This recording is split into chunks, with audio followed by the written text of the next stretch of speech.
കലാകാരന്മാരെ മതത്തിന്റെ കണ്ണിലൂടെ കാണരുതെന്നും കലയാണ് അവരുടെ മതമെന്നും മുഖ്യമന്ത്രി പിണറായി വിജയൻ പറഞ്ഞു. തേക്കിൻകാട് മൈതാനത്ത് 64ാമത് കേരള സ്കൂൾ കലോത്സവം ഉദ്ഘാടനം ചെയ്ത് സംസാരിക്കുകയായിരുന്നു മുഖ്യമന്ത്രി. കലാകാരന്മാരെ മതത്തിന്റെ കണ്ണിലൂടെ കാണരുത്, കലാകാരന്മാരായി കാണുക, അതാണ് വേണ്ടത്. കലയാണ് അവരുടെ മതം എന്ന് കണക്കാക്കുക. മറ്റ് മതക്കാരുടെ കൂടി അനുഭൂതികൾ സ്വാംശീകരിക്കാനുള്ള വിശാല മനസ്സാണ് നമ്മെ പരിഷ്കൃതരും സമ്പന്നരുമാക്കുന്നത്. കലയെ മതത്തിന്റെ കള്ളിയിൽ ഒതുക്കാൻ ശ്രമിക്കുന്നവർ ഇക്കാലത്തുമുണ്ട്. മുസ്ലിങ്ങൾ ഭരതനാട്യം പഠിക്കരുതെന്നും ഹിന്ദുക്കൾ ഒപ്പനയിൽ പങ്കെടുക്കരുതെന്നും പറഞ്ഞ് കുഴപ്പമുണ്ടാക്കാൻ ശ്രമിക്കുന്നത് നാം കണ്ടതാണ്. നമ്മുടെ രാജ്യത്ത് കുട്ടികളുടെ ക്രിസ്മസ് കരോളിന്റെ നേരെ പോലും ആക്രമണം നടത്തുന്നത് നാം കണ്ടു. ചിലയിടങ്ങളിൽ ക്രിസ്മസിന്റെ അവധി എടുത്തു കളഞ്ഞ കാര്യവും നമ്മുടെ ശ്രദ്ധയിലുള്ളതാണ്.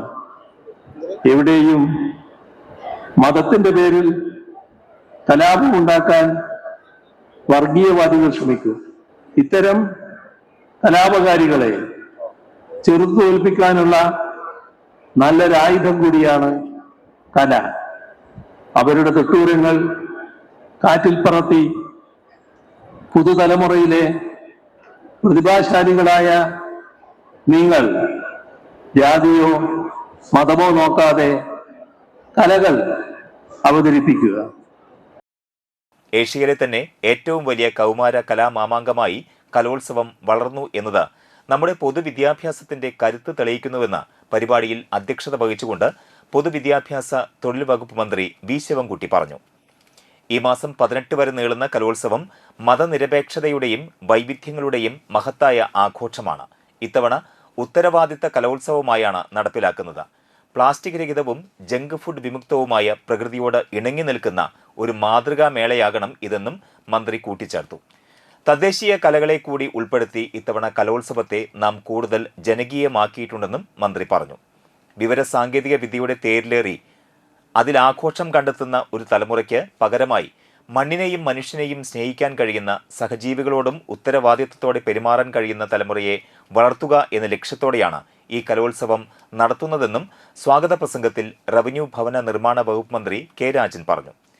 ജീവിതം മുഴുവൻ കലാപ്രവർത്തനങ്ങളിൽ ഇടപെടാനുള്ള ഓർമ്മയാണ് ഓരോ കലോത്സവവും നൽകുന്നതെന്ന് മുഖ്യാതിഥിയായ ഉന്നത വിദ്യാഭ്യാസ സാമൂഹ്യനീതി വകുപ്പ് മന്ത്രി ഡോക്ടർ ആർ ബിന്ദു പറഞ്ഞു. ഇന്ന് ലോക ശ്രദ്ധ നേടിക്കൊണ്ടിരിക്കുന്ന കലോത്സവം വിദ്യാർത്ഥികൾക്ക് ആത്മവിശ്വാസവും സൃഷ്ടിപരമായ കഴിവുകളും അച്ചടക്കവും കൂട്ടായ്മയുടെ മൂല്യങ്ങളും വളർത്തുമെന്നും കേരളത്തിന്റെ സാംസ്കാരിക പൈതൃകം പുതിയ തലമുറയിലേക്ക് കൈമാറുന്നതിൽ ഈ ഉത്സവം നിർണായകമായ പങ്ക് വഹിക്കുന്നതായും മുഖ്യാതിഥിയായ കേന്ദ്ര പെട്രോളിയം പ്രകൃതിവാതക സഹമന്ത്രി സുരേഷ് ഗോപി പറഞ്ഞു. ഏഷ്യയിലെ ഏറ്റവും വലിയ കൗമാര കലാമേളയാണ് ഇവിടെ നടന്നുകൊണ്ടിരിക്കുന്നത്. വിദ്യാഭ്യാസ വകുപ്പിന്റെ കീഴിൽ ഓരോ വർഷവും നടക്കുന്ന ഈ ഗംഭീര ഉത്സവം ലക്ഷക്കണക്കിന് വിദ്യാർത്ഥിനികളുടെ പ്രതിഭകളെ തിളങ്ങി തെളിക്കുന്നു. പരിപാടിയിൽ വൈദ്യുത വകുപ്പ് മന്ത്രി കെ കൃഷ്ണൻകുട്ടി, പുരാവസ്തു വകുപ്പ് മന്ത്രി രാമചന്ദ്രൻ കടന്നപ്പള്ളി, എംപിമാരായ K Radhakrishnan, Benny Behanan, corporation mayor doctor Niji Justin, എംഎൽഎമാരായ P Balachandran, A C Moideen, U R Pradeep, K K Ramachandran, Saneesh Kumar Joseph, E T Tyson, N K Akbar, Xavier Chittilappilly, V R Sunilkumar, Murali Perunnelli, ജില്ലാ panchayat vice president T K Sudheesh, Padmashri Kalamandalam Gopi, Padmashri Peruvanam Kuttan Marar, Padmashri I M Vijayan, ജില്ലാ collector Arjun Pandian, Kerala Lalithakala academy chairperson Murali Cheeroth, city police commissioner Nakul Rajendra Deshmukh, പൊതുവിദ്യാഭ്യാസ വകുപ്പ് ഡയറക്ടർ NSK ഉമേഷ്, പൊതുവിദ്യാഭ്യാസ വകുപ്പ് general convener additional director RS Shibu, deputy director PM Balakrishnan, ചലച്ചിത്ര താരം റിയ ഷിബു തുടങ്ങിയവർ പങ്കെടുത്തു.